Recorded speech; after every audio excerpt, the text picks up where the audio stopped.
காலையிலே வந்து தண்ணி விட்டாதான் மனசுக்கு நிம்மதியா இருக்கு. அம்மா நான் ஸ்கூலுக்கு போயிட்டு வரேன். நல்லா படிச்சு வா கண்ணா. அம்மா இன்னைக்கு ஸ்கூல்ல டீச்சர் என்ன ஒரு கேள்வி கேட்டாங்க. என்ன கேள்வி கண்ணா? உங்க அம்மா என்ன வேலை செய்றாங்கன்னு கேட்டாங்க. நீ என்ன சொன்ன?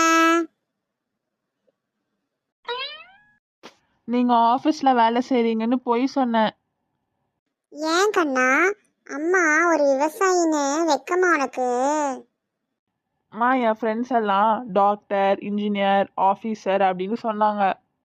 அப்போ நான் மட்டும் விவசாயின்னு சொன்னா எல்லாரும் சிரிப்பாங்கன்னு பயந்துட்டேம்மா.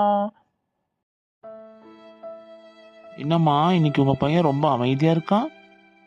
இன்னைக்கு அவன் கொஞ்சம் டயர்டா இருக்கான். நான் கூட உங்க மாதிரி ஒரு விவசாயி தாம்மா. என் பையனை விவசாயம் பண்ணி தான் படிக்க வச்சேன்.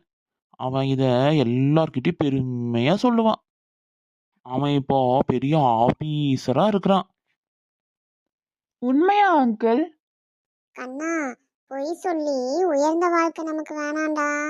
உண்மைய சொல்லி தலை நிமிர்ந்து நடக்கணும். புரியுதா?